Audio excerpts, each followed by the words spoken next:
Alhamdulillah. Dan itu berarti yang dijadikan Allah Ta'ala, bahwa Allah telah menyempurnakan agamanya. Allah telah menyempurnakan nikmatnya atas kaum muslimin. Allah memberikan kemenangan kepada kaum muslimin. Allah menolong dengan masuk Islamnya berbondong-bondong kaum muslimin saat itu dengan kemenangan yang diberikan, dijadikan Allah Ta'ala. Maka ketika itu tahulah Abu Bakar As-Siddiq, inilah saat yang dekat dengan wafatnya Rasulullah SAW. Beliau tahu itu sebagai sebuah tanda alamat bahwa dekatnya Nabi SAW dengan saatnya ini. Maka beberapa saat setelah itu, beberapa bulan setelah menunaikan haji yang penghabisan itulah Nabi SAW wafat, dan beliau merasakan sakit yang luar biasa sebelum wafatnya beliau. Allah SWT berfirman dalam surat Al-Anbiya, "Wa ma ja'alna li basharin qablikal khuld abadan innahum khalidun." Allah Ta'ala berfirman, dan tidaklah kami menjadikan bagi manusia itu sebelum kau wahai Nabi mereka yang hidup kekal abadi. Apakah jika engkau wafat mereka itu akan menjadi kekal? Allah SWT menjadikan ayat yang ini sebagai khabar, pemberitahuan kepada kaum muslimin bahwa Nabi SAW dan semuanya pun akan mendapati kematian itu juga. Dan beliau Nabi SAW memang berasal dari jenis manusia. Beliau dari jenis kita sendiri, yang Allah Ta'ala menyebutkan dalam Al-Quran di antara surat Al-Kahfi.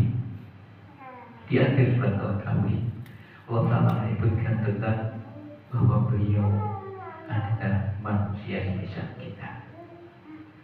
Baca mislu yuha ilayya annama ilahu wahid. Dan bahwasanya beliau itu adalah manusia biasa, yang membedakan adalah diberikan wahyu kepada Nabi SAW yang membedakan dengan kita semuanya.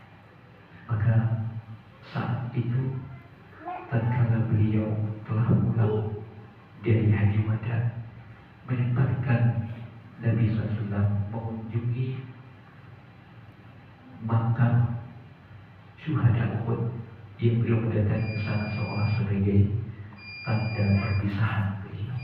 Demikian pula di malam hari beliau masih sempat mengunjungi makam di Baqi di Madinah dan mendoakan ahli Baqi, para sahabat radhiyallahu anhum ajma'in, agar Allah Ta'ala mengampuni mereka. Dan itu sebagai tanda seolah sebagai perpisahan dengan para sahabat radhiyallahu anhum.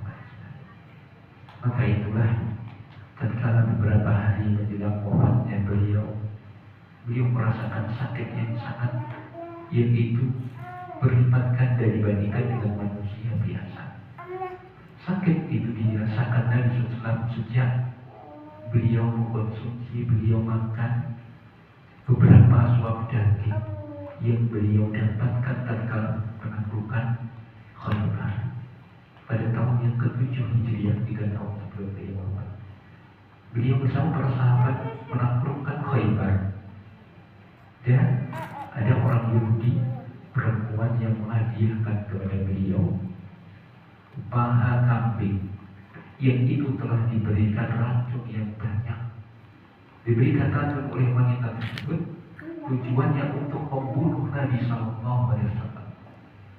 Dan karena beliau mengambil sedikit untuk dimakan, dimasukkan ke mulut, maka beliau merasakan bahwa daging itu telah memberitahukan kepada beliau, wa innaha ahbaratni annaha masmumah.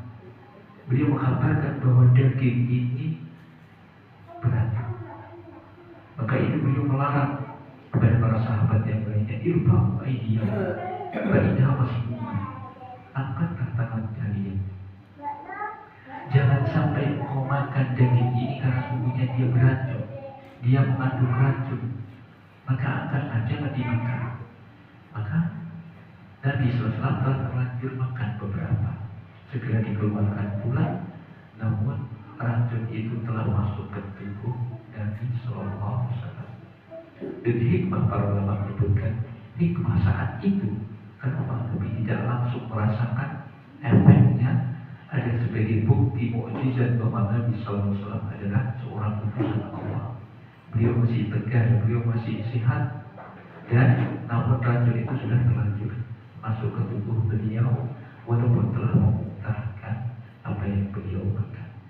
Dan para sahabat meninggalkan untuk tidak makan daging tersebut.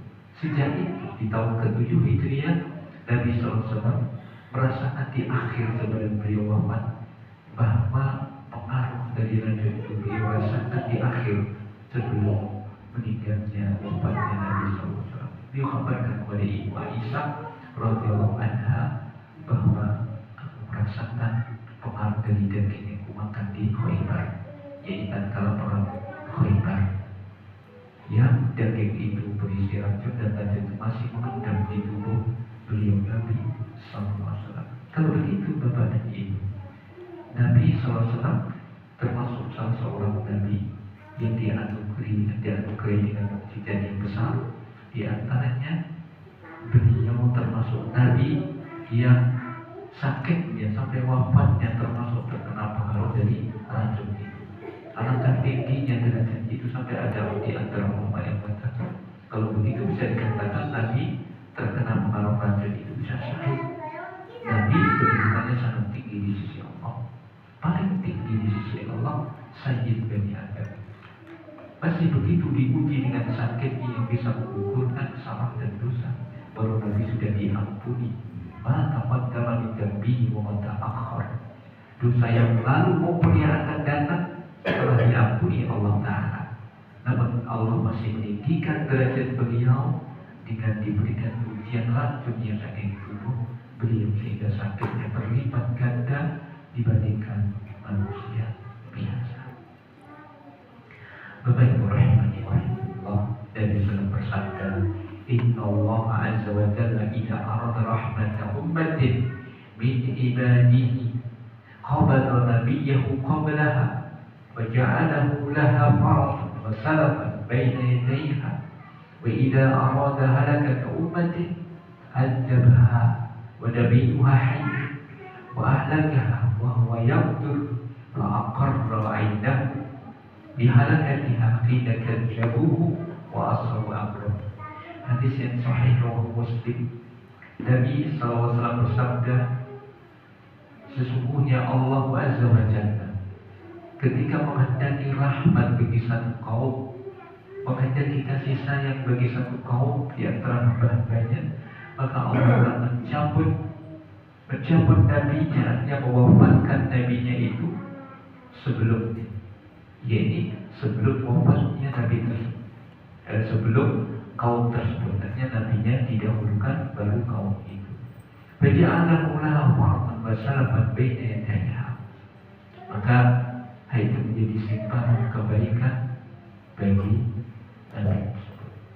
Wa idza arada halakata ummatin, ketika menghendaki kebinasaan pada satu umat, adzabaha wa nabiyyuha hayy, maka Allah akan menyiksa kaum tersebut sedangkan nabinya masih hidup. Wahalakah wa huwa yaqdur, maka nabi itu melihat kaum tersebut diazab oleh Allah Ta'ala.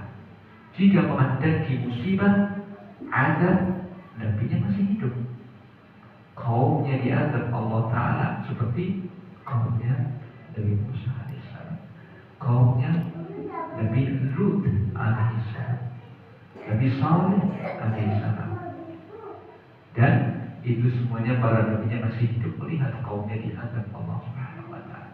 Nabi Nuh alaihissalam melihat kaumnya tenggelam dan mati dalam genangan air yang besar.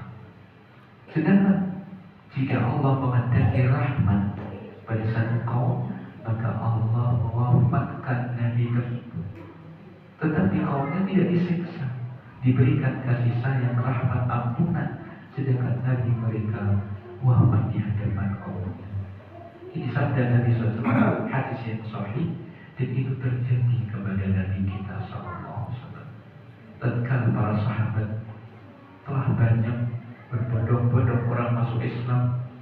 dan mereka telah menjadi satu umat yang besar, menjadikan kota Mekah sebagai kota yang bersinar, kota Nabi kota yang bersinar, kota Madinah kota yang bersinar, Al-Madinah Al-Munawwarah, Makkah Al-Mukarramah, karena banyaknya kaum muslimin yang telah masuk Islam saat itu. Akan tetapi tatkala telah melalui kejayaan, Allah telah menyebutkan dalam firman-Nya, yakni idza jaa nasrullahi wal fath, diberikan pertolongan dan kemenangan, maka itulah saat yang dijanjikan oleh Allah Subhanahu wa taala.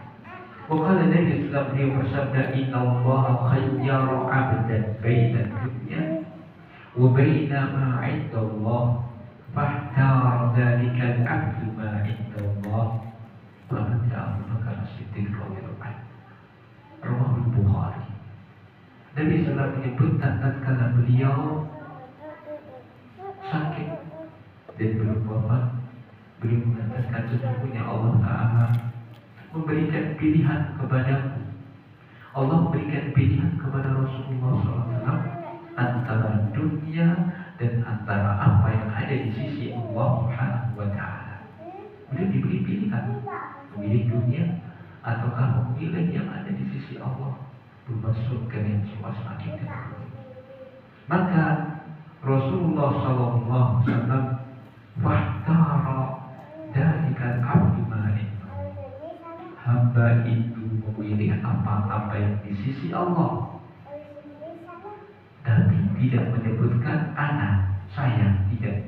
Tetapi Nabi SAW menyebutkan dalikal abdu, hamba itu.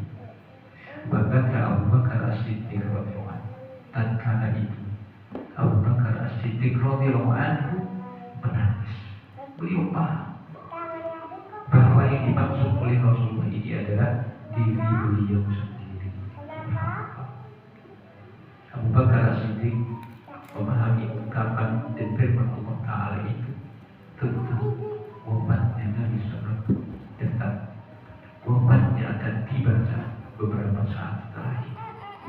Maka mengucapkan keluarga Nabi SAW tatkala diberikan pilihan, diparingi pilihan antara keduanya itu, maka Nabi memilih akhirah. Dan Anas bin Malik radhiyallahu anhu tatkala itu mengatakan, akhir dadratin nadartuha ila Rasulillah SAW, tatkala Nabi sakit beberapa hari menjelang wafatnya beliau. Anas bin Malik, salah satu sahabat yang mulia, yang 13 tahun beliau menyertai Nabi, yaitu sejak di Makkah sampai di Madinah, beliau terus mengiringi Nabi kemanapun berada, membawakan tempat wudhu, membawakan sandal, dan menemani Nabi ketika keluar safar. Maka Anas bin Malik ini adalah sahabat yang mulia dekat dengan Nabi. Beliau mengatakan, akhir pandangan yang aku melihat Rasulullah SAW, jadi kasaba satram yawman isnain baradatu ila wajhi. Akhir tatkala aku ini melihat Nabi sebelum beliau wafat adalah di hari Senin, tatkala dibuka satir penutup, kain penutup di kamar beliau dibuka,